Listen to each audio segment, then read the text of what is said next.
کچھ دن پہلے ایک واقعہ سامنے آیا، ایک آدمی کی شادی ہوئی، دلہن نے پہلی رات کو بولا کہ آپ مجھے وَلَا يَحِلُّ لَهُنَّ أَن يَكْتُمْنَ مَا خَلَقَ اللَّهُ فِي أَرْحَامِهِنَّ، اللہ نے عورت کو حکم دیا، مسلمان عورت کو، کہ اگر تمہیں طلاق ہو جائے تو تمہارے پیٹ میں اگر حمل ہے، اس حمل کو، اس پریگننسی کو تمہیں چھپانے کی اجازت بولیں نہیں ہے، اگر تم اللہ اور آخرت پر ایمان رکھتی ہو۔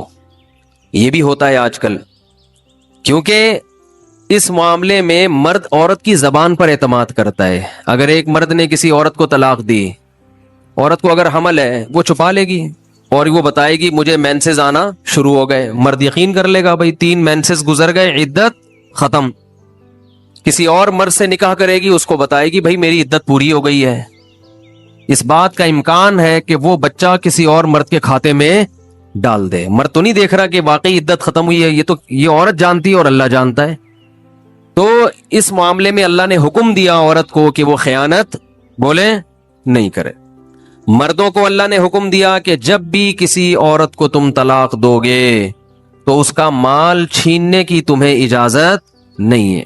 لا يحل لكم ان تأخذوا مما آتيتموهن شيئا، جو کچھ اس کو دیا ہے نا شادی سے پہلے، ایک دھیلا بھی واپس لینے کی اجازت بولو نہیں ہے۔ آج جہیز بھی جو وہ اپنے گھر سے لائی ہے نا وہ بھی ہتھیا لیتے ہیں، اپنے دیے ہوئے گفٹ تو واپس لیتے ہی ہیں، جو وہ اپنے گھر سے لائی ہے وہ بھی ہتھیا لیتے ہیں۔ یہ سارے قرآن کے احکام ہیں جس کی آج دھجیاں اڑائی جا رہی ہیں، کیونکہ ان احکام کا لوگوں کو علم ہی نہیں ہے۔ لوگ محرم میں کربلا، ربیع الاول میں جو مخصوص بیانات ہوتے ہیں وہ یعنی سیزن وائز چل رہے ہوتے ہیں۔ ہم لوگ جو پریکٹیکل لائف ہے، ہماری عملی زندگی ہے، جس کے لیے پیغمبر صلی اللہ علیہ وسلم کو بھیجا گیا، معاشرے کی اصلاح کے لیے، اللہ کے حقوق سکھانے کے لیے اور ایک دوسرے کے حقوق سکھانے کے لیے، اس پریکٹیکل لائف کی طرف ہماری توجہ نہیں ہے۔ ہم دوسری چیزوں میں زیادہ لگ گئے ہیں، بس وہ جوشیلی تقریریں، لوگوں کو رلانا دھلانا، یہ کام رہ گیا ہے بہت سو کا، سب کا نہیں۔ اہل حق ہر دور میں رہیں گے۔ تو اللہ نے حکم دیا کہ ڈیورس کے بعد آپ کو عورت سے کچھ لینے کی اجازت بولو نہیں ہے۔ ہاں، خلا کی صورت میں مہر واپس لے سکتے ہو۔ خلا یہ ہوتا ہے کہ مطالبہ عورت کی طرف سے ہو طلاق کا، آپ تو نہیں دینا چاہتے، اچھی بلی زندگی گزر رہی ہے، اسی کو دماغ خراب ہو رہا ہے اس کا، نہیں مجھے نہیں رہنا، تو پھر اس صورت میں مرد اگر ڈیورس دے تو وہ یہ شرط لگا سکتا ہے کہ میرا خرچہ واپس کرو، خام خواہ میں کیوں کرایا خرچہ۔ کچھ دن پہلے ایک واقعہ سامنے آیا، ایک آدمی کی شادی ہوئی، دلہن نے پہلی رات کو بولا کہ آپ مجھے پسند نہیں ہو، میں تو کہیں اور شادی کرنا چاہتی تھی، ابا نے آپ کے متھے باندھ دیا۔ حالانکہ 6 مہینے سے تیاریاں چل رہی ہیں اب کیا گزرے گی اس آدمی کے اوپر۔ تو خیر اس نے تو اٹھا کے پٹخنا ٹھکائی لگانا شروع کر دی، کمبخت ایک میسج کر دیتی کہ میں راضی نہیں ہوں، میرا خرچہ کرا دیا، پہلی رات کو بول رہی ہے کہ نہیں ٹھکائی لگانی چاہیے تھی، میں نہیں کہہ رہا، لیکن اس نے لگائی ٹھکائی، غلط کیا اس نے۔ تو ایسے موقع پہ بھائی ٹھیک ہے اپنا راستہ لو، میرا خرچہ واپس۔ اب کون رکھے گا ایسی صورت میں؟ چاہتی کہیں اور تھی بھائی تو چاہتی تھی بھی اگر کہیں اور، تو اب بتانے کی کیا ضرورت ہے؟ ہر بات بتائی تھوڑی جاتی ہے، بولو بھائی دل میں بولو چاہتی تو تھی لیکن چلو ہو گئی، اب اسی کو چاہنا شروع کر دیں گے آہستہ آہستہ۔ گدھا بھی اگر آپ پال لینا تھوڑے دنوں میں اس سے بھی محبت ہو جاتی ہے، تو پورا 2 ہاتھ 2 پاؤں کا انسان ہے، تھوڑے دنوں میں اچھا لگنے لگے گا، یہ سوچ کے صبر کر لو۔ پوری رپورٹیں پیش کر رہی ہیں اس کو پوری رپورٹ۔ تو ظلم وہاں سے ہو، مطالبہ وہاں سے ہو، تو پھر آپ واپسی کا مہر کا واپس مطالبہ کر سکتے ہیں، بھائی جو مہر دیا واپس دو۔ یہ بھی اللہ نے ان آیتوں میں حکم بیان کیا۔ ایک حکم اللہ نے یہ بھی بیان کیا کہ اگر رخصتی سے پہلے طلاق ہو جائے تو پورا مہر نہیں دینا پڑتا، بلکہ آدھا مہر دینا پڑتا ہے۔ 1 لاکھ روپے مہر رکھا گیا تھا، آپ ابھی رخصتی ہوئی نہیں، آپ نے ڈیورس دے دی، تو پورا مہر نہیں ہے بلکہ آدھا مہر ہے۔ اس میں اللہ نے ترغیب دی ہے کہ مرد پورا دے دے تو اچھا ہے، اور عورت کو ترغیب دی ہے کہ آدھا بھی معاف کر دو تو اچھا ہے۔ ترغیب دونوں کو دی جا رہی ہے، چھوڑو بھائی، لیکن حکم بیان کیا جا رہا ہے کہ مرد کو آدھا دینا پڑے گا اگر وہ مطالبہ کرے۔ اور اللہ نے اہم حکم یہ بھی بیان کیا کہ جب عورت کو طلاق دو تو جہاں وہ طلاق کے بعد نکاح کرنا چاہتی ہے اس کے نکاح میں رکاوٹ